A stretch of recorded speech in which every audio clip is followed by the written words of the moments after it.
Friend, ನಿಮ್ಮ ಒಂದು Instagram ಅಲ್ಲಿ ನೀವು ಮಾಡಿರುವಂತ ವಿಡಿಯೋಗೆ ಹಾಗೆ ನೀವು ಅಪ್ಲೋಡ್ ಮಾಡಿರುವಂತ ಫೋಟೋಗೆ ಯಾವುದೇ ಒಂದು ಲೈಕ್ ಶೇರು ಎಷ್ಟು ಬಂದಿದೆ ಅಂತ ಬೇರೆಯವರಿಗೆ ಗೊತ್ತಾಗೋದಾಗೆ ಹೇಗೆ ಲೈಕ್ ಹಾಗೆ ಶೇರ್ನ ಹ್ಯಾಡ್ ಮಾಡೋದು ಅನ್ನೋದು ಈ ಒಂದು ವಿಡಿಯೋದಲ್ಲಿ ಕಂಪ್ಲೀಟ್ ಆಗಿ ತಿಳಿಸ್ಕೊಡ್ತೀನಿ ಫ್ರೆಂಡ್. ಇದರಿಂದ ಏನಾಗುತ್ತೆ ಅಂದ್ರೆ ನಿಮಗೆ ಒಂದೊಂದು ಸಲ ಒಂದೊಂದು ವಿಡಿಯೋಗೆ ಜಾಸ್ತಿ ಲೈಕ್ ಬಂದಿರುತ್ತೆ, ಹಾಗೆ ಜಾಸ್ತಿ ಶೇರ್ ಬಂದಿರುತ್ತೆ, ಒಂದೊಂದು ವಿಡಿಯೋಗೆ ಕಮ್ಮಿ ಬಂದಿರುತ್ತೆ ಫ್ರೆಂಡ್. ಆ ರೀತಿ ಕಮ್ಮಿ ಬಂದಿರೋದು ಜನ ನೋಡಿ ಅದಕ್ಕೆ ಒಂದು ಏನೋ ಒಂದು ಸ್ವಲ್ಪ ಸಮಸ್ಯೆ ಆಗ್ತಾ ಇರುತ್ತೆ. ಹಾಗಾಗಿ ಯಾವುದೇ ಒಂದು ಸಮಸ್ಯೆ ಬೇಡ, ಲೈಕು ಶೇರ್ನ ನಾವು ಹ್ಯಾಡ್ ಮಾಡ್ಕೋಬೇಕು, ಯಾರಿಗೆ ಕಾಣಬಾರ್ದು ಅನ್ನೋ ರೀತಿ ಇಡಬೇಕು ಅಂದ್ರೆ ಈ ಒಂದು ವಿಡಿಯೋದಲ್ಲಿ ಕಂಪ್ಲೀಟ್ ಆಗಿ ತಿಳಿಸ್ಕೊಡ್ತೀನಿ. ಅದು ಹೇಗೆ ಆ ಲೈಕ್ ನ ಯಾರಿಗೂ ಕಾಣದಾಗೆ ಮಾಡೋದು ಅಂತ ಕಂಪ್ಲೀಟ್ ಆಗಿ ತಿಳಿಸ್ಕೊಡ್ತೀನಿ. ಅದಕ್ಕಿಂತ ಮುಂಚೆಗೆ ನೀವೆಲ್ಲ ಫಸ್ಟ್ ಟೈಮ್ ನನ್ನ ಚಾನಲ್ ನೋಡ್ತಾ ಇದ್ದಿರಲ್ಲ, ನೋಡೋರೆಲ್ಲ ಒಂದು ಸಬ್ಸ್ಕ್ರೈಬ್ ನ ಪ್ರೆಸ್ ಮಾಡಿ, ಹೇಗೆ ಬೆಲ್ ಐಕನ್ ಕೂಡ ಪ್ರೆಸ್ ಮಾಡಿ. ನೀವು ಆಲ್ ಅಂತ ಸೆಲೆಕ್ಟ್ ಮಾಡ್ಕೊಂಡ್ರೆ ನನ್ನ ಒಂದು ವಿಡಿಯೋ ಪ್ರತಿ ಒಂದು ನೋಟಿಫಿಕೇಶನ್ ಮೂಲಕ ತಲುಪುತ್ತೆ ಫ್ರೆಂಡ್.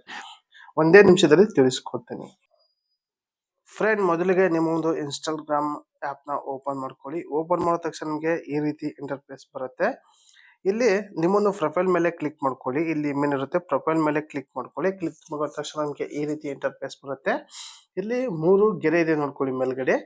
3 ಗೆರೆ ಮೇಲೆ ಕ್ಲಿಕ್ ಮಾಡ್ಕೊಳ್ಳಿ. ಕ್ಲಿಕ್ ಮಾಡಿದ ತಕ್ಷಣ ನಮಗೆ ಈ ರೀತಿ ಇಂಟರ್ಫೇಸ್ ಬರುತ್ತೆ. ಕೆಳಗಡೆ ಬನ್ನಿ,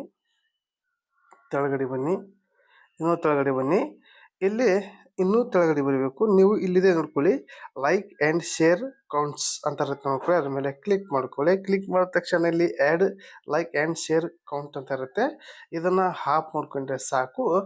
ನೀವು ಮಾಡಿರುವಂತ ವಿಡಿಯೋಗೆ ಹಾಗೆ ನೀವು ಮಾಡಿರುವಂತ ವಿಡಿಯೋ ಹಾಗೆ ಫೋಟೋ ಅಪ್ಲೋಡ್ ಮಾಡಿರುವಂತ ಎರಡಕ್ಕೂ ಕೂಡ ಲೈಕು ಹಾಗೆ ಶೇರು ಎಷ್ಟು ಬಂದಿದೆ ಅಂತ ನಿಮ್ಮ ಫ್ರೆಂಡ್ ಆಗಲಿ ಯಾರಿಗೇ ಆಗಲಿ ಗೊತ್ತಾಗಲ್ಲ, ನಿಮ್ಮನ್ನ ಬಿಟ್ರೆ ಫ್ರೆಂಡ್.